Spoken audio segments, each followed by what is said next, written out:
नमस्ते, सुप्रभात। मैं डॉक्टर अशोक त्रिपाठी आपका फिर से स्वागत करता हूं अपने channel history, culture, historiography and research methodology में। दोस्तों, आधुनिक भारत एक समग्र अध्ययन की कड़ी में उसका चौथा भाग लेके आज आपके सामने उपस्थित हुआ हूं। इसमें 1806 ईस्वी से 1835 ईस्वी तक की जो विशेष घटनाएं हुई हैं, विशेष बातें हुई हैं, उनके विषय में हम लोग चर्चा करेंगे। जिन लोगों ने चैनल को सब्सक्राइब नहीं किया है, प्लीज़ सब्सक्राइब कर लीजिए और अपने दोस्तों के साथ शेयर भी कीजिए। ये सारी परिश्रम, सारा मेहनत ये इतिहास प्रेमियों के लिए, इतिहास के विद्यार्थियों के लिए ही कर रहा हूँ। तो आइए चर्चा प्रारंभ करते हैं। अभी तक आपने देखा कि 1805 ईस्वी के पहले तक का आपने इतिहास जो है देखा। 1805 ईस्वी तक कह लीजिए। तो 1805 ईस्वी में लॉर्ड कॉर्नवालिस की मृत्यु हो गई थी अक्टूबर में, 5 अक्टूबर को। और एक चीज़ जो विशेष रूप से बहुत सारे इतिहास के विद्यार्थी नहीं जानते हैं, उसका मकबरा जो है वो एक बहुत अच्छा टूरिस्ट प्लेस है, उत्तर प्रदेश के गाजीपुर में स्थित है। तो कभी गाजीपुर जाने का अवसर मिले आपको, उत्तर प्रदेश के हैं अगर आप, तो वहाँ ज़रूर जाइए, उसको देखिए। और उसको सरकार के द्वारा संरक्षित भी किया गया है और अंतर्राष्ट्रीय संस्थाओं के द्वारा भी जो है उसको संरक्षित किया गया है। तो उसकी मृत्यु के बाद अस्थायी रूप से कुछ समय के लिए सर जॉर्ज बार्लो ने उसका स्थान लिया। कई बार मान लीजिए आपसे पूछा जा सकता है कि लॉर्ड कॉर्नवालिस के तुरंत बाद गवर्नर जनरल का पद किसने संभाला टेम्परेरीली, अस्थायी रूप से। तो सर जॉर्ज बार्लो आप याद रखें। मैं इस तरह के प्रश्नों पर आपका ध्यान आकृष्ट करना चाहता हूँ। कई बार क्या होता है कि हम मोटी मोटी बातें जान लेते हैं, लेकिन उसमें कुछ बारीक सी बातें होती हैं जिनकी ओर हम ध्यान नहीं देते। अब 1806 ईस्वी में मुगल बादशाह अकबर द्वितीय गद्दी पर आया और वह नाम मात्र का शासक था। यहाँ भी एक प्रश्न बन सकता है कि अकबर द्वितीय जो है किसके समय में शासक बना, मुगल बादशाह बना। और तो नाम मात्र का शासक था, वो अंग्रेज़ों का पेंशनर बन गया था। इसके बारे में जो हम मुगलों वाली सीरीज में प्रारंभ करूँगा तो उसमें डिटेल में उसके बारे में बातचीत करूँगा। 1807 ईस्वी में सर जॉर्ज बार्लो को मद्रास का गवर्नर बनाकर भेजा गया, क्योंकि उस समय जो है वो लॉर्ड मिंटो प्रथम गवर्नर जनरल के रूप में आ चुका था भारत में। और 3 जुलाई इसको 1807 पढ़ें, सॉरी 1607 गलती से छप गया है, तो आप इसे 1807 पढ़ें। तो कलकत्ता की सरकार का सर जॉर्ज बार्लो से पदभार ग्रहण किया। और इसके बहुत सारे काम थे, जिसमें पिंडारियों का दमन जो है वो विशेष रूप से उल्लेखनीय है। इसने देशी राज्यों के साथ मित्रता का व्यवहार किया। मतलब ये एग्रेसिव नहीं था, ये बहुत ज़्यादा आक्रामक नहीं था। और इसका जो विश्वास था वो ये था कि दोस्ती और मित्रता बना करके धीरे धीरे आगे बढ़ा जाए। 7 जुलाई 1807 को, यहाँ देखिए, यूरोपियन हिस्ट्री से मॉडर्न हिस्ट्री, इंडियन हिस्ट्री को लिंक कर रहा हूँ। आप ध्यान दीजिए कि क्योंकि यूरोपीय शक्तियाँ भारत पर कब्जा करने में लगी हुई थी। अब उनको पुर्तगाल से, फ्रांस से, इन सब से छुटकारा तो अंग्रेज लोग पा चुके थे, लेकिन यूरोप में परिस्थितियाँ बड़ी विकट थी। यूरोप में इस समय नेपोलियन बोनापार्ट ने जो है वो चारों ओर हाहाकार मचाया हुआ था। वो विश्व विजेता बनना चाहता था। उसने बड़ी सेना का संगठन किया था और जगह जगह जो है एक के बाद एक राज्य जीतता चला जा रहा था और रूस तक पहुंच गया था। और रूस के साथ उसने जो है 1807 ईस्वी में टिलसिट की संधि की। इससे पूरब के देशों के लिए, एशिया के जो है खतरा उत्पन्न हो गया। खास करके जो भारत था, इंग्लैंड को अपना सबसे बड़ा शत्रु मानता ही था नेपोलियन जो है। तो इसलिए जो है इंग्लैंड के जो भारतीय साम्राज्य था उसके लिए खतरा उत्पन्न हो गया। तो नेपोलियन की पूर्व की ओर बढ़ने की जो महत्वाकांक्षा थी, उसको देखते हुए अंग्रेज़ों के कान खड़े हो गए। तो इसीलिए इन्होंने अपनी नीतियों में कुछ परिवर्तन किया और बहुत सारे अंग्रेज़ों ने जो है बहुत सारे राज्यों के साथ, जो देसी विदेशी सबके साथ दोस्ती करना ज़्यादा उचित समझा।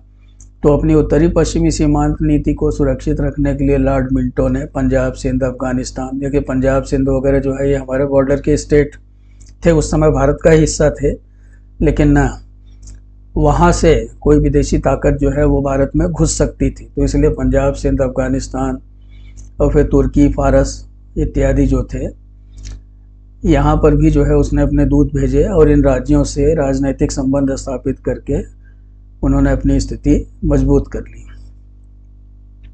तो ये एक बहुत ही महत्वपूर्ण कूटनीतिक कदम लॉर्ड मिंटो का था, आप कह सकते हैं, राजनीतिक संबंध स्थापित करना विभिन्न राज्यों के साथ। अब आइए 1809 ईस्वी में आते हैं हम। ये बहुत ही महत्वपूर्ण वर्ष था, ये आपको याद रखना है। इस वर्ष अमृतसर की संधि हुई थी। तो यह संधि महाराजा रणजीत सिंह के साथ हुई, जो पंजाब के शासक थे। 1809 में ही काबुल एवं फारस के शाह के साथ संधि की गई। 1809 में ही अंग्रेजों ने जावा, बूबो तथा मॉरिशस के द्वीपों पर अधिकार कर लिया। तो अमृतसर की जो संधि हुई थी, उससे इन लोगों ने, अंग्रेजों ने और महाराजा रणजीत सिंह ने आपस में संधि ये कर ली, उन्होंने एक सीमा रेखा तय कर ली कि यहाँ तक हम शासन करेंगे, यहाँ तक हम, और इस सीमा रेखा के आर पार हम जाने का प्रयास नहीं करेंगे। तो फिलहाल जो मतलब एक संघर्ष की स्थिति उत्पन्न हो गई थी, उसमें कुछ ठहराव का प्रयास किया गया अमृतसर की संधि के द्वारा। 1813 ईस्वी में कंपनी को 20 वर्षों के लिए एक नया चार्टर मिला। देखिए, चार्टर एक्ट्स जो थे ये बड़े महत्वपूर्ण थे, इनको आप बड़े ध्यान से, सारे जितने भी चार्टर एक्ट्स हैं उनकी एक सूची बना लीजिए। उनकी सूची बना करके किस चार्टर एक्ट में क्या हुआ, उन विशेष बातों को नोट कर लें। तो अब जैसे 1813 ईस्वी में कंपनी को जो चार्टर मिला, ये चार्टर क्या होते थे? चार्टर ये होते थे कि इसके जरिए जो ब्रिटिश पार्लियामेंट थी, ब्रिटिश की जो सरकार थी, वो ईस्ट इंडिया कंपनी के ऊपर नियंत्रण रखने की कोशिश करती थी। वो उनको कुछ आदेश देती थी, उनके लिए कुछ नियम कानून बनाती थी कि इस हिसाब से वो काम करें। नहीं तो कंपनी जो है वो कई बार क्या होती थी कि वो ब्रिटिश सरकार के आदेशों की उपेक्षा कर देती थी, उसकी अवहेलना कर देती थी और मनमानी करने लगती थी। यानी कि जैसे निरंकुश राजा व्यवहार करते हैं तो उस तरह का व्यवहार करने लगती थी। तो इसीलिए 20-20 साल बाद जो है वो उनका जो एग्रीमेंट है, एक तरह से कह लीजिए, उसको रिन्यू किया जाता था उसको चार्टर एक्ट्स के द्वारा। तो 20 वर्षों के लिए नया चार्टर मिला 1813 में। बोर्ड ऑफ कंट्रोल की शक्तियों को बढ़ा दिया गया और कंपनी के संरक्षण की शक्ति में कमी आई। तो यहाँ आप देखिए, ध्यान दीजिएगा, बोर्ड ऑफ कंट्रोल की शक्तियों को बढ़ा दिया गया, यानी जो नियंत्रित करती थी कंपनी को जो बोर्ड, उसे ज़्यादा ताकतवर, ज़्यादा पावरफुल बनाया गया। और कंपनी की जो पॉलिसी ऑफ प्रोटेक्शन थी, पावर ऑफ प्रोटेक्शन थी, उसको जो है कम कर दिया गया। ब्रिटिश, अब एक खास बात यह है, देखिए मैंने हाईलाइट कर दिया है कि ब्रिटिश व्यापारियों तथा मिशनरियों को लाइसेंस देकर भारत में बसने की छूट दी गई। अब यहाँ आप देखिए, लाइसेंस शब्द का इस्तेमाल क्यों किया गया है? लाइसेंस, वैसे तो भारत में कोई भी आ सकता था। क्या अंग्रेज कंपनी भारत में लाइसेंस लेके आई थी? या कोई भी बाहर से आता है तो क्या लाइसेंस लेके आता था? उस जमाने में ऐसा कुछ नहीं था। लेकिन ब्रिटिश सरकार ने लाइसेंस लेना इसलिए अनिवार्य कर दिया क्योंकि वो भारत को अपनी प्रॉपर्टी मानने लगे थे। वो ये मानने लगे थे कि भारत जो है वो हमारी संपत्ति है, ये हमारा क्षेत्र है, हमारी कॉलोनी है, हमारा उपनिवेश है, हमने इस पर अधिकार किया हुआ है। तो इसलिए यहाँ जो भी आएगा उसको लाइसेंस लेना पड़ेगा। तो इसलिए जो है लाइसेंस लेके वहाँ बसने की छूट दी, क्योंकि वो ये चाहते थे कि भारत में ज़्यादा से ज़्यादा जो है यूरोपीय संस्कृति, यूरोपीय सभ्यता का प्रचार हो, लोग जो है उसको अपनाएं। तो जिससे जो है उनके विदेशी पने में थोड़ी कमी आए, यानी कि लोग उनको विदेशी तो समझते ही थे, लेकिन अब जब वो लोग उस संस्कृति और सभ्यता को अपना लेंगे तो थोड़ा सा आपस में उनमें नज़दीकियाँ बढ़ेंगी। तो ये सोच करके ऐसा किया गया। भारत में एक खास बात यह हुई इस चार्टर एक्ट में कि अभी तक शिक्षा वगैरह पे ध्यान नहीं दिया जाता था, जो शिक्षा वगैरह जैसे दी जाती थी मदरसों में, गुरुकुलों में, या जो ट्रेडिशनल सिस्टम चला आ रहा था। थोड़ा बहुत प्रयास किया था शुरुआत में, जब कलकत्ता मदरसा और संस्कृत कॉलेज वगैरह की स्थापना हुई थी, लेकिन कोई फंड विशेष नहीं था, किसी तरह मैनेज करना पड़ता था। लेकिन अब 1813 ईस्वी के चार्टर एक्ट में शिक्षा के विकास के लिए 1 लाख रुपए का प्रावधान किया गया, और यह अंग्रेजी शिक्षा के विकास के लिए भारत में बहुत महत्वपूर्ण सिद्ध हुआ। आगे चल करके हम देखते हैं किस तरह से धीरे धीरे जो हमारी पारंपरिक शिक्षा व्यवस्था थी वो नष्ट होने लगी और अंग्रेजी शिक्षा अपने पांव पसारने लगी, क्योंकि अब फंड मिल गया तो स्कूल वगैरह खोलना आसान हो गया।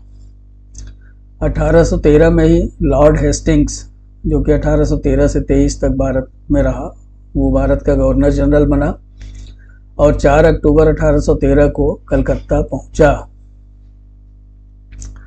तो इसने भारत में ब्रिटिश प्रभुसत्ता की दृढ़ता से स्थापना की, क्योंकि देखिए ये बड़ा एग्रेसिव था, आक्रामक था, और इसने जो है, जैसे अभी हमने देखा पहले गवर्नर जनरल जो कि एग्रेसिव नहीं था, शांति में विश्वास रखता था, लेकिन ये बहुत एग्रेसिव था। इसने बहुत सारी लड़ाइयाँ लड़ी, बहुत सारे युद्ध लड़े और ब्रिटिश प्रभुसत्ता को भारत में दृढ़ता से स्थापित किया। इसका जो बायोग्राफर है जिसने इसकी आत्मकथा लिखी है वो इसे कहता है कि वास्तव में अगर ब्रिटिश सत्ता की भारत में किसी ने स्थापना की तो वो लॉर्ड हेस्टिंग्स था, और साथ ही साथ उसने बहुत सारे प्रशासनिक सुधार वगैरह किए, और जिससे कि शासन को स्थायित्व प्राप्त हो, क्योंकि केवल किसी क्षेत्र पे अधिकार कर लेना, किसी क्षेत्र पे कब्जा कर लेना, उसी से स्थायित्व नहीं आता। स्थायित्व आता है प्रशासनिक सुधार से। जब प्रशासनिक सुधार होगा, लोग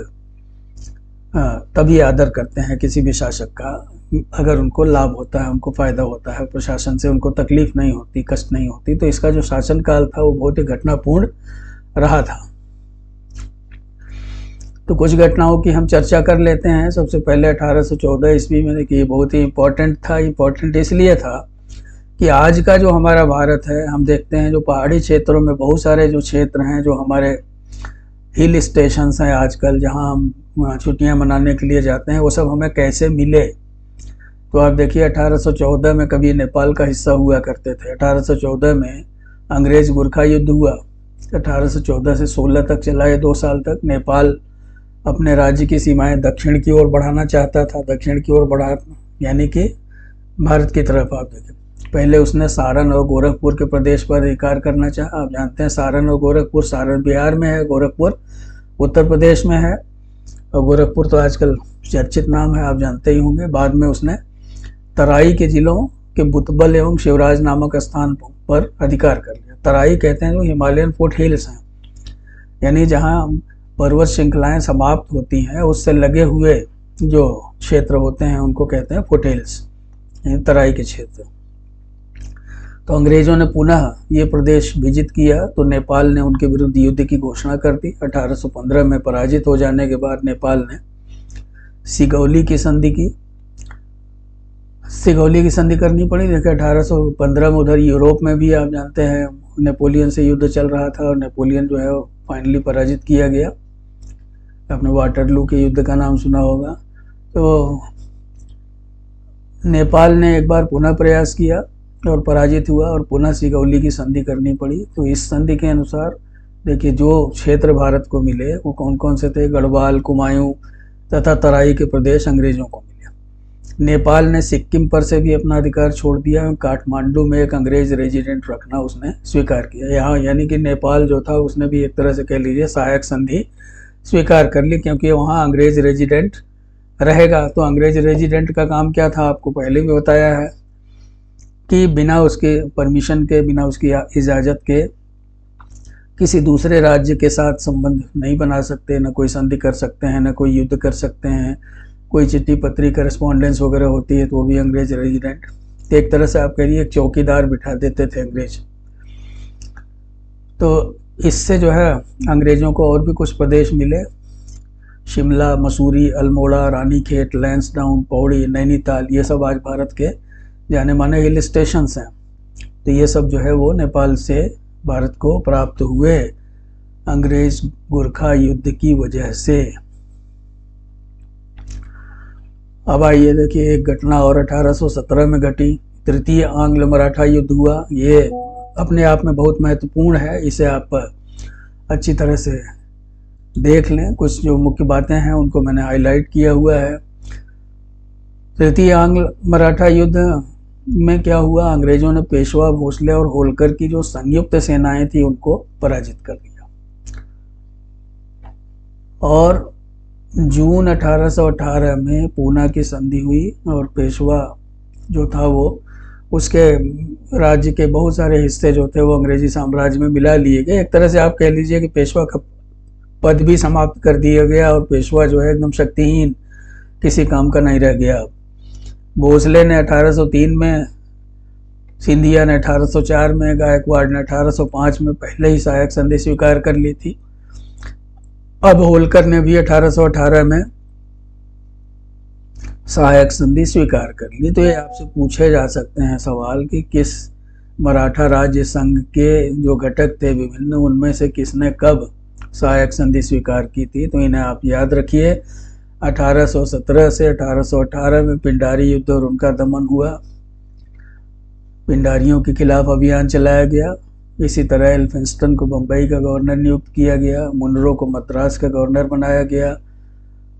तो ये आप याद रखें। ये घटनाएं जो है ये छोटी छोटी बातें हैं, लेकिन कई बार क्या होता है कि परीक्षा जब होती है तो परीक्षा के समय याद नहीं आता अजी बम्बई का गवर्नर किसको बनाया था, मुनरो। क्योंकि देखिए बंगाल का जो गवर्नर जनरल था वो पूरे भारत का गवर्नर जनरल होता था, लेकिन बम्बई और मद्रास में भी गवर्नर नियुक्त किए जाते थे जो बंगाल के गवर्नर जनरल के अधीन होते थे। तो इस तरह से अगर आपसे पूछ लिया जाए कि 1819 में किसे बनाया गया मुंबई का गवर्नर, 1820 में किसे मद्रास का गवर्नर बनाया, तो आप याद रखें 1823 से 28 का काल लॉर्ड एमहर्स्ट का काल था। लॉर्ड एमहर्स्ट गवर्नर जनरल बनाया गया। देखिए कई बार क्या होता है कि इनके समय में कोई बहुत ज़्यादा ऐसा लगता है कि काम नहीं हुआ, लेकिन कुछ कारणों से जो है वो बहुत ही महत्वपूर्ण। अब जैसे आप देखिए बैरकपुर में सिपाहियों का विद्रोह, बैरकपुर जो है वो वहाँ की जो छावनी थी वहाँ पे सिपाही विद्रोह हुआ। तो ये आप ये कह सकते हैं कि सिपाही विद्रोह जो आगे चल के 1857 ईस्वी में हुआ उसकी भूमिका यहीं से बनने लगी थी। बैरकपुर में जो सिपाही थे वो सिपाही बहुत ही दुखी थे अंग्रेज़ों के बर्ताव से, उनके साथ भेदभाव किया जाता था, उनको तरह तरह से अपमानित किया जाता था, उनकी तनख्वाहें वगैरह भी कम थी, धार्मिक मामलों को लेकर के भी उनके ऊपर चीटाकशी की जाती थी। तो ये सब बातें ऐसी थी जिनके कारण उनका विद्रोह हुआ, लेकिन इस विद्रोह को दबा दिया गया। तो मित्रों दूसरी बात जो हुई एमहर्स्ट के समय में, मुख्य बात ये भी बहुत ही महत्वपूर्ण है, आप इसका संज्ञान लें। आंग्ल बर्मा युद्ध, बर्मा जिसे आजकल क्या कहा जाता है, आजकल जिसे म्यांमार कहा जाता है। तो कभी यहाँ भी जो है भारतीय बड़ी संख्या में आते जाते थे। आप बंगाल के राइटर्स के उन दिनों के उपन्यास पढ़ें, खास करके शरद चंद्र वगैरह के उपन्यास पढ़ें, तो आप देखें उसमें जो है उनके बहुत सारे पात्र जो है बर्मा आते जाते रहते थे। जैसे उनका एक उपन्यास है श्रीकांत, या उनका उपन्यास है पथ के दावेदार, तो आप देखेंगे उसमें बर्मा का उल्लेख आता है। तो 1824 ईस्वी में प्रथम आंग्ल बर्मा युद्ध हुआ जो 2 साल तक चला, 1824 से 26 तक। 1822 में बर्मा के सेनापति महाबुंदेला ने आसाम पर अधिकार कर लिया। फिर उसने मणिपुर भी जीत लिया। देखिए ये सब लगे हुए हैं, नॉर्थ ईस्ट के जो राज्य हैं ये एक तरह से लगे हुए हैं, एक दूसरे से सटे हुए हैं।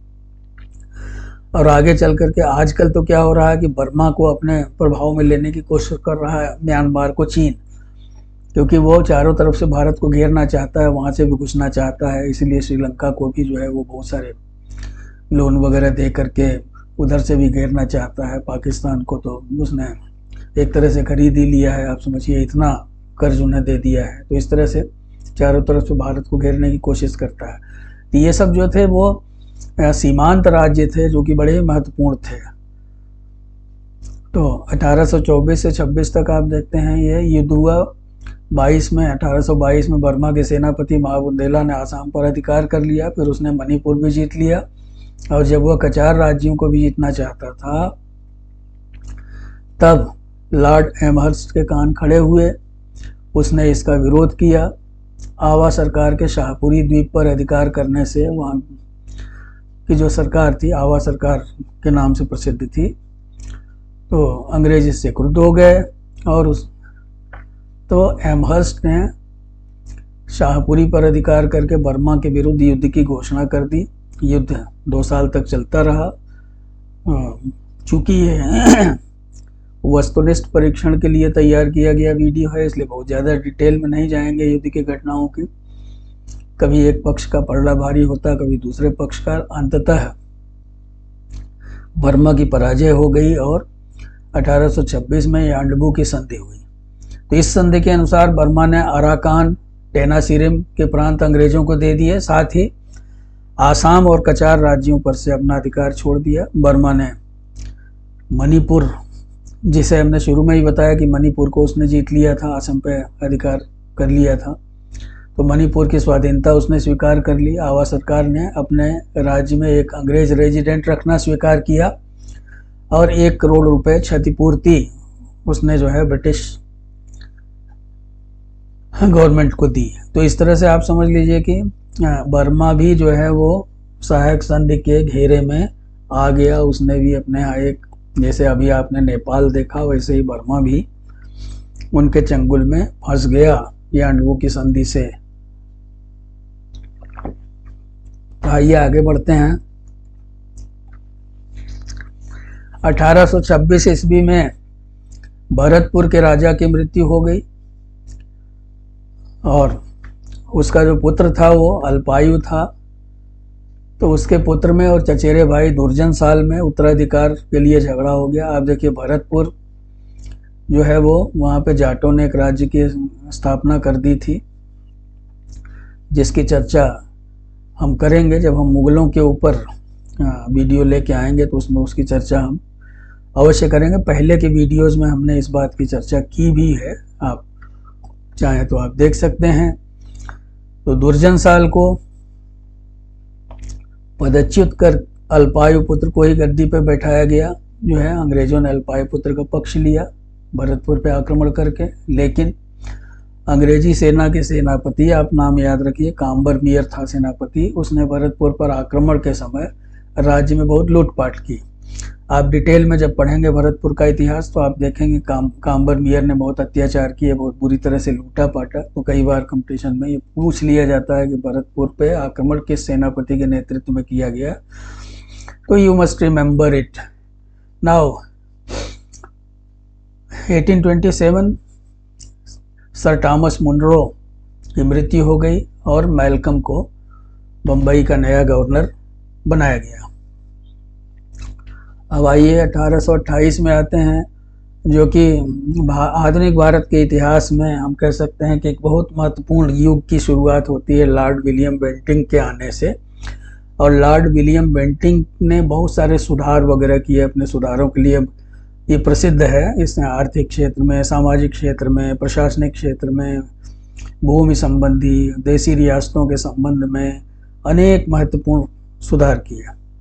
तो आप उन सुधारों को डिटेल में पढ़िए, उनको नोट कीजिए। कुछ खास बातें जो कंपटीशन वगैरह में पूछी जाती हैं वो मैंने आपके लिए नोट कर दिए हैं।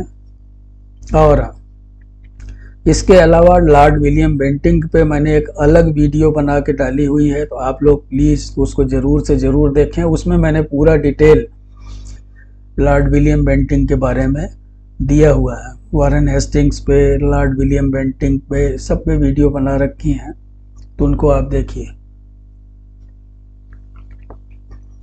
उसमें आपको पूरा विवरण मिलेगा उसके सुधारों का। तो मॉडर्न हिस्ट्री की प्लेलिस्ट खोलिए और उसमें लॉर्ड विलियम बेंटिंक के ऊपर वीडियो को अवश्य देखें, क्योंकि उसमें आपको इतने सारे प्रश्नों के उत्तर मिलेंगे जिसकी आप कल्पना नहीं करते हैं। तो क्योंकि देखिए, एक बात मैं यहाँ बीच में अवश्य आपसे कहना चाहूँगा कि there is no shortcut in life. अगर आप शॉर्टकट में चलेंगे, आप ये सोचेंगे कि हम 1 मिनट में वीडियो देख करके, 2 मिनट में देख करके या स्क्रीनशॉट ले करके हम कर लेंगे अपना काम पूरा, तो आप कुछ नहीं कर सकते। आप भ्रम में हैं कि जो बातें मैं समझा रहा हूँ यहाँ पे, अगर आप उसको ध्यान से नहीं सुनेंगे तो फिर आप सफलता से अपने आप को बहुत दूर मानिए। तो थोड़ा पेशेंस रखिए, थोड़ा धैर्य रखिए, पूरा वीडियो देखिए और अच्छी तरह तैयारी कीजिए, क्योंकि आपका कंपटीशन 1-2 लोगों से नहीं है, आपका कंपटीशन लाखों लोगों के साथ है, और जिसमें दमखम होगा वही विजयी हो सकता है। 1829 ईस्वी में बेंटिंक जो है वो एक कानून लेके आया। सती प्रथा के ऊपर जो है रोक लगा दी गई इसके जरिए। तो देखिए, सती प्रथा पे रोक लगाने का काम जो हुआ वो राजा राम मोहन राय के प्रयासों से हुआ। राजा राम मोहन राय को समाज सुधारों का अग्रदूत कहा जाता है। उन्हें कुछ लोग जो है आधुनिक भारत का अग्रदूत भी कहते हैं। Pioneer of modern India, Pioneer of social reformers, कई नामों से उनको जाना जाता है। राजा राम मोहन राय 1774 ईस्वी में बंगाल में एक ब्राह्मण परिवार में पैदा हुए थे, और बचपन से ही जो है वो रूढ़िवादी विचारों के बहुत खिलाफ रहते थे। राजा राम मोहन राय के ऊपर भी मैंने अलग से वीडियो बना के डाले हुए हैं। उनके बारे में आजकल कुछ कंट्रोवर्सीज वगैरह, कुछ विवाद उत्पन्न कर दिए हैं इतिहासकारों ने। उन विवादों पर भी हमने नज़र डाली है, किस इतिहासकार ने उनके लिए क्या कहा है। तो वो भी आप मॉडर्न हिस्ट्री के वीडियोस प्लेलिस्ट खोल करके उस पर आप देखेंगे। तो इस छोटे से वीडियो में बहुत ज़्यादा नहीं बता सकता उनके बारे में, लेकिन अगर आप राजा राम मोहन राय के बारे में डिटेल में जानना चाहते हैं तो वो वीडियो आप देख लें। 15 साल की उम्र में जो है उन्होंने बंगाली में एक पैम्फलेट लिखा था। उस पैम्फलेट में उन्होंने जो है मूर्ति पूजा का विरोध किया था। उन्होंने वेदों से उदाहरण देते हुए कहा था कि वेदों में इस तरह की बात कहीं नहीं लिखी गई है। तो इस तरह से जो है वो बहुत ही देखा जाए तो बचपन से ही बहुत साहसी थे, और उन्होंने कई भाषाओं का ज्ञान प्राप्त किया स्वाध्याय से। He learned English, French, Latin, Greek, Hebrew, Sanskrit. तो ये सारी भाषाएं, पर्शियन, अरेबिक, तो इतनी सारी भाषाओं के ज्ञाता थे। अंग्रेजी, French, Latin, Greek, Hebrew, Sanskrit, Persian, Arabic. और अंग्रेजी तो उन्होंने 4 साल में एक अंग्रेज के यहाँ काम करके उससे अंग्रेजी सीख ली और उनको भारत का मिल्टन कहा जाने लगा। हिब्रू भाषा उन्होंने इसलिए सीखी क्योंकि उन्होंने हिब्रू भाषा में जो असली बाइबल है, ओरिजिनल बाइबल है, वो हिब्रू भाषा में है। तो उन्होंने प्रीसेप्ट्स ऑफ जीसस करके एक प्रपत्र लिखा था, और तो वो उन्होंने हिब्रू भाषा में बाइबल का अध्ययन करके, ओरिजिनल बाइबल का, तब उन्होंने लिखा था और अपने तर्क उसमें, अपने लेख में उन्होंने दिए थे। तो इस तरह से जो है उन्होंने 2 साल तक ईस्ट इंडिया कंपनी में भी जो है नौकरी की, लेकिन बाद में उन्होंने वो नौकरी छोड़ दी। कलकत्ता में वो सेटल हो गए और अपनी जो समाज सुधार की एक्टिविटीज़ थी उसमें वो लग गए, और उन्होंने जो है ब्रह्म समाज की स्थापना की। तो ब्रह्म समाज की स्थापना 23 जनवरी 1830 ईस्वी को उन्होंने की, और 23 जनवरी 1830 को ब्रह्म समाज की स्थापना करके उसके जरिए जो है उन्होंने जितनी भी हमारे यहाँ सामाजिक विद्रूपताएं थी उनका विरोध किया। तो आगे चल कर के केशव चंद्र सेन वगैरह जो है वो इस संस्था से जुड़े, और फिर जो है उनकी प्रेरणा से मद्रास में 1864 ईस्वी में वेद समाज की स्थापना हुई, और फिर बम्बई में 1867 ईस्वी में 1867 में प्रार्थना समाज की स्थापना हुई। और इसमें आगे चल के MG. Rana day, sir RG. Bhandarkar वगैरह लोगों ने जो एजुकेशनल रिफॉर्म्स की है, शैक्षिक सुधार किए, तो उन सब के प्रेरणा स्रोत जो थे वो राजा राम मोहन राय थे। राजा राम मोहन राय ने, उनको मुगल एम्परर ने जो है राजा की उपाधि दी थी, तो वो उसका पक्ष भी लेते थे और अंग्रेज़ों से रिक्वेस्ट करते थे कि मुगल एम्परर या मुगल बादशाह के खिलाफ जो है वो कोई कठोर कार्रवाई न करें, उसके विशेषाधिकार न छीनें, उसकी जो टाइटल है उसको बनी रहने दें। और इसी काम के लिए जो है वो इंग्लैंड भी गए, जहाँ 27 सितंबर 1833 ईस्वी को राजा राम मोहन राय की मृत्यु हो गई। तो मित्रों, इस तरह से हम राजा राम मोहन राय के बारे में आपको डिटेल में पढ़ना है। यहाँ मैंने आपको एक छोटा सा संक्षिप्त सा उदाहरण, वो संक्षिप्त सा विवरण उनका दिया। सॉरी, 1830 ईस्वी में ठगों के विरुद्ध कठोर कार्रवाई के लिए एक अधिनियम पास किया गया। वास्तव में ये जो रॉबर्स थे, ये लोगों को लूट लिया करते थे। कहते हैं कि गला घोंट के मार देते थे, या और तरह तरह के, मतलब they always use some very brutal tactics to kill anybody. राहगीरों को चलना मुश्किल हो गया था रास्ते में, क्योंकि अनेक लोग इनके शिकार हुए थे। तो ठगों के विरुद्ध कठोर कार्रवाई करने के लिए एक अधिनियम पास किया गया 1830 में, जिसमें यह कहा गया कि कोई भी व्यक्ति अगर इनके साथ देखा गया या इनकी मदद करते हुए देखा गया तो उसको कठोर सजा दी जाएगी। तो 1831 ईस्वी, तो इस तरह से काफ़ी कम हुआ ठगों का आतंक जो है मैसूर का राजा पदच्युत कर दिया गया 1831 में, और उसका शासन कंपनी ने अपने हाथ में ले लिया। वास्तव में ये विलियम बेंटिंक जो था, उसके ऊपर जो है ये हम कह सकते हैं कि एक तरह का दाग था ये जो है विलियम बेंटिंक के ऊपर। उसने शुरू से ही जो है मैसूर को अपने हाथ में रखना चाहते थे। तो वास्तव में अगर देखा जाए तो 1799 मैसूर का राज्य जो है वो पुराने हिंदू उत्तराधिकारी के नियंत्रण में स्थगित कर दिया गया था, जब टीपू सुल्तान की मृत्यु हुई थी। पिछले वीडियो में हमने आपसे चर्चा की थी। उस समय राजा जो था वो अल्पायु था, 3 साल का ही था, और उसका नाम कृष्णराज था।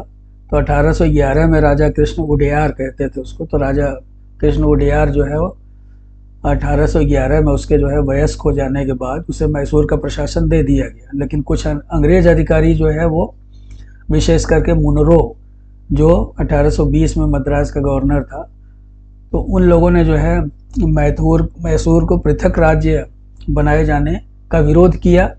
मैसूर में एक कारण और भी था कि मैसूर में जो बेंगलोर की जलवायु थी बहुत अच्छी थी, और इसलिए अंग्रेज़ लोग जो है उसे एक अपना अड्डा बनाना चाहते थे, उस पर अधिकार करना चाहते थे। तो मद्रास द्वारा लगाए गए जो सारे अव्यवस्था, कुशासन, खिराज न चुकाए जाने का आरोप जो था, वो इन सब आक्षेपों के कारण विलियम बेंटिंक जो था उसने मैसूर के ऊपर अधिकार कर लिया। उसने ये कहा कि जो मैसूर का राज्य है वो खिराज नहीं चुका रहा है, वहाँ कुशासन है, वहाँ अव्यवस्था है, तरह तरह के आरोप लगाए। और बाद में एक जांच कमेटी बनाई गई, लेकिन जांच कमेटी ने मैसूर के राजा को इन सारे आरोपों से मुक्त कर दिया गया। उसके ऊपर कोई भी खिराज की राशि बकाया नहीं थी, और न ही वो कुशासन के लिए दोषी था। वास्तव में वहाँ जो अफरा तफरी मची हुई थी शुरू से, अंग्रेज़ों की लड़ाई जो टीपू है से, उसके पहले हैदर वगैरह से हो रही थी, उसके कारण वहाँ पे ज़रूर थोड़ी अफरा तफरी थी, लेकिन बाद में सब धीरे धीरे नॉर्मल हो रहा था, सामान्य हो रहा था। फिर भी तो इस तरह से बेंटिंक जो था उसे अपनी गलती का आभास हुआ, लेकिन फिर भी बेंटिंक ने मैसूर के प्रति अपना जो अन्यायपूर्ण नीति थी उसको समाप्त नहीं किया। कृष्ण उडेयार की 1867 ईस्वी में मृत्यु हो गई और उसके गोद लिए हुए पुत्र को वयस्क हो जाने के बाद फिर उसका राज्य लौटाने का निश्चय किया गया और यह घटना 1881 में हुई। इसके बारे में हम लोग अगले वीडियोज में चर्चा करेंगे, उनको देखेंगे। प्रसंगवश यहाँ हमने आपको बता दिया। इसी तरह से पंजाब में सतलज नदी के किनारे रूपड़ में गवर्नर जनरल बेंटिंक और महाराजा रणजीत सिंह में एक मैत्रीपूर्ण संधि हो गई, क्योंकि दोनों ही जो है वो अपने अपने राज्य की रक्षा करना चाहते थे। 1832 ईस्वी में बेंटिंक द्वारा कचार को अंग्रेजी राज्य में मिला लिया गया और बेंटिंक ने 1832 में ही सिंध के अमीरों के साथ एक व्यापारिक संधि कर ली। तो ये सब जो है ये कूटनीतिक मामले थे। 1833 में कंपनी को नया चार्टर मिला। देखिए इस पे आप थोड़ा सा ध्यान दीजिए। अभी मैंने थोड़ी देर पहले चार्टर एक्ट पे बातचीत की थी, तो चार्टर एक्ट बड़े महत्वपूर्ण होते हैं। तो ये जो चार्टर था वो बड़ा ही महत्वपूर्ण था और इस चार्टर एक्ट के द्वारा बहुत सारे परिवर्तन आए। तो इसके अनुसार जो है 2-3 बातें बड़ी महत्वपूर्ण है इसकी, जो कि आपको याद रखना चाहिए, जिनको मैंने हाईलाइट भी किया है। इसके अनुसार जो कंपनी के जो व्यापारिक अधिकार थे उनको उठा लिया गया। पहली बात तो आप ये ध्यान में रखें, यानी कि कंपनी का जो व्यापारिक एकाधिकार था कि company was relieved of its monopoly of trade in India as well as with China. तो भारत और चीन के साथ कंपनी का जो व्यापारिक एकाधिकार था उसे समाप्त कर दिया गया, उसे उठा लिया गया। और इस चार्टर एक्ट की दूसरी खास बात ये थी कि इसमें भारतीयों को भी कुछ महत्व दिया गया। इसमें यह कहा गया कि भारतीयों को जन्म स्थान, धर्म, रंग, वंश आदि के कारण किसी विभाग या कार्यालय में नौकरी करने से वंचित नहीं किया जाएगा। यानी भारतीयों को हर विभाग में काम करने के लिए छूट दी गई। उसका कारण भी था, देखिए धीरे धीरे ब्रिटिश साम्राज्य बढ़ता जा रहा था, उसका जो क्षेत्र बढ़ता जा रहा था, वो मुट्ठी भर लोग शासन नहीं कर सकते थे। तो इसलिए उनको ऐसा लगा कि कम से कम जो निचले पद हैं, बड़े बड़े पदों पे ठीक है, बड़े बड़े पदों पे कुछ भारतीय भी नियुक्त किए जाने लगे, लेकिन अधिकांश लोग जो है काम करने के लिए एक पूरी फौज, कर्मचारियों की पूरी फौज की ज़रूरत थी। तो वो कर्मचारी जो है वो भारतीय हो सकते हैं, ऐसा विचार विमर्श किया गया। इसलिए ये कहा गया कि अब धीरे धीरे आप देखेंगे कि अंग्रेजी शिक्षा भी दी जा रही थी। बेंटिंक के समय से अंग्रेजी, उस पर भी हम लोग चर्चा करेंगे। अंग्रेजी शिक्षा दे करके अब ऐसे लोगों को तैयार किया जाए जिनको विभिन्न कार्यालयों में नियुक्त किया जा सके। तो इसीलिए देखिए शिक्षा से संबंधित धनराशि जो थी, जो पहले के चार्टर एक्ट में 1 लाख थी, अब उसको बढ़ा करके 10 लाख कर दी गई। 1833 से 35 तक बेंटिंक भारत का पहला गवर्नर जनरल बना। ये भी बहुत महत्वपूर्ण बात है। अभी तक जो है वो क्या थे, बंगाल के गवर्नर जनरल होते थे, अब भारत के गवर्नर जनरल होने लगे। तो ये सवाल भी कई बार पूछा जाता है आपसे, तो आप इसे ध्यान रखें। 1834 में कुर्ग को भी प्रशासन कुशासन का आरोप लगा करके अंग्रेजी शासन में मिला लिया गया। अब देखिए कुर्ग बड़ा ही महत्वपूर्ण क्षेत्र था। कुर्ग जो है वो मैसूर के पास में ही एक राज्य हुआ करता था जो है, और मैसूर की सीमा पे स्थित था, आप कह सकते हैं। 1790 ईस्वी की संधि से अंग्रेजों ने कुर्ग की स्वतंत्रता को मान्यता दे दी थी और कुर्ग के शासक जो है अंग्रेजों के प्रति मैत्रीपूर्ण भाव रखा करते थे और हमेशा उनकी सहायता करने के लिए तैयार रहते थे। लेकिन अंग्रेजों की नीयत में खोट आ गई थी। 1820 के बाद कुर्ग के शासक के विरुद्ध भी जो है तरह तरह के आक्षेप लगाए जाने लगे और कुर्ग को अंग्रेजी राज्य में मिलाए जाने की जो भूमिका थी वो तैयार की जाने लगी। तो उनके ऊपर जो आरोप लगाए, वहाँ एक अंग्रेज रेजिडेंट रहता था, उसने आरोप तैयार किए। उन्होंने ये कहा कि वहाँ का जो शासक है वो अत्याचारी है, उसने अपनी बहन के साथ दुर्व्यवहार किया और साथ ही साथ उसने एक अंग्रेजी दूत मेनन को बंदी बना लिया। तो ये जो आक्षेप थे, इन आक्षेपों को बढ़ा चढ़ा करके प्रस्तुत किया गया और बेंटिंक जो था वो कुर्ग के विरुद्ध कार्रवाई करने के लिए अब तत्पर हो गया, क्योंकि उसे लगा कि अब पर्याप्त प्रमाण मिल गए हैं कुर्ग को अधीन करने के लिए। तो 1834 ईस्वी में 15 मार्च 1834 को बेंटिंक ने युद्ध घोषित कर दिया और चारों ओर से कुर्ग पर 4 सेनाओं ने आक्रमण किया। कुर्ग की जनता ने काफ़ी विरोध किया, काफ़ी हाहाकार मचा, लेकिन अंग्रेजी ताकत के सामने उनकी चली नहीं। 1834 में कुर्ग अंग्रेजी साम्राज्य में मिला लिया है। तो अंग्रेजों ने कुर्ग पर इस तरह से जो है तरह तरह के और भी आरोप लगा दिए कि कुर्ग के शासक को कोई लड़का नहीं था। कुर्ग की जनता ने उन्होंने ये कहा कि कुर्ग की जनता स्वयं चाहती थी कि वो अंग्रेजी संरक्षण में कुर्ग को ले लिया जाए, लेकिन दोनों ही तर्क जो थे वो निराधार थे और झूठे थे। राजा की मृत्यु नहीं हुई थी। 1850 ईस्वी में वीर राजा जो है, कुर्ग का शासक जो था उसका नाम था वीर राजा, तो वो अपनी पुत्री के साथ इंग्लैंड चला गया और उसने वहाँ लड़कियों को, उनके यहाँ जो है इंग्लैंड में लड़कियों को भी शासक बनाने की, आप तमाम रानियों का नाम सुनते हैं, क्वीन एलिजाबेथ, क्वीन मेरी, तो वहाँ पे स्त्रियों को भी शासक बनाने की परंपरा थी। तो वो चाहता था कि भाई कोई बात नहीं, हमारे यहाँ भी स्त्रियाँ बन सकती हैं शासक, तो उसमें क्या दिक्कत है, रही भी हैं, पहले भी कई शासक स्त्रियाँ रही हैं। तो फिलहाल कुर्ग की संपत्ति को लूट लिया गया। अंग्रेज अधिकारियों ने कुर्ग की संपत्ति को आपस में बांट लिया। और तो इस तरह से हम ये देखते हैं कि बीच बीच में अंग्रेज़ों की जो खोटी नीयत थी वो सामने आ जाती थी, जो कि कुर्ग के मामले में हमें देखने को मिलती है, मैसूर के मामले में भी हमें देखने को मिली।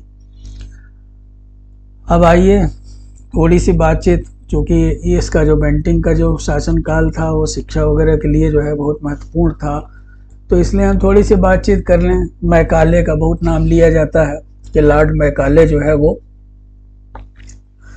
उसने भारत में अंग्रेजी शिक्षा को प्रारंभ किया। तरह तरह के आप देखते हैं व्हाट्सएप पे, फेसबुक पे दुनिया भर की झूठी मनगढ़ंत कहानियाँ लॉर्ड मैकाले के बारे में फैलाई जाती हैं। जैसे एक पैराग्राफ अक्सर मिलता है कि मैं पूरे भारत में घूमा और मुझे एक भी कहीं भिखारी नहीं दिखाई दिया, एक भी अनपढ़ नहीं दिखाई दिया। मतलब इस तरह के पैसेजेस जो है वो व्हाट्सएप फेसबुक पे वायरल किए जाते हैं, लेकिन असलियत क्या है उसको जानने का प्रयास करना चाहिए। लॉर्ड मैकाले जो है वो इंग्लैंड में उसका जन्म हुआ था और प्रारंभ में वो बहुत ही योग्य व्यक्ति था, पढ़ा लिखा व्यक्ति था, प्रारंभ पार्लियामेंटेरियन वगैरह भी था। प्रारंभ में उसमें जो है वो आर्थिक रूप से बड़ा कमज़ोर था। जो है वो अपनी बहन को अक्सर पत्र वगैरह लिखा करता था, तो उसमें इसका जिक्र करता था। वो ये कहता था कि ठीक ठाक से रहने के लिए जो है वो 500 पाउंड की ज़रूरत होती है, लेकिन मेरी कमाई जो है केवल 200 पाउंड की ही है।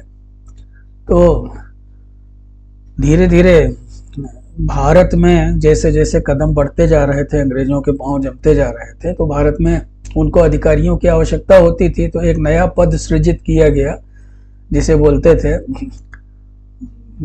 लॉ मेंबर, जो है लॉ मेंबर या कानूनी सदस्य का पद एक सृजित किया गया। और लॉर्ड मैकाले जो था वो इस पद के लिए योग्य समझा गया, तो उसको गवर्नर जनरल की काउंसिल में एक कानूनी सदस्य के रूप में जोड़ा गया। उससे ये कहा गया कि क्या वो ये पद स्वीकार करेगा, तो उसमें उसको बताया गया कि भाई भारत में आप रहेंगे तो आपको कम से कम 5000 पाउंड की आमदनी होगी और आप ठाट बाट से रह सकते हैं। तो उसने इस पद को स्वीकार किया। उसने एक पत्र में अपनी बहन को लिखा भी था कि मेरे लिए बड़ा अच्छा ऑफर है, और अगर मैं 29-30 साल की उम्र में वापस इंग्लैंड आ जाऊंगा तो भी मेरे पास इतना पैसा रहेगा कि आगे मैं शानदार ज़िंदगी जी सकता हूँ। तो लॉर्ड मैकाले के आने का मुख्य कारण क्या था?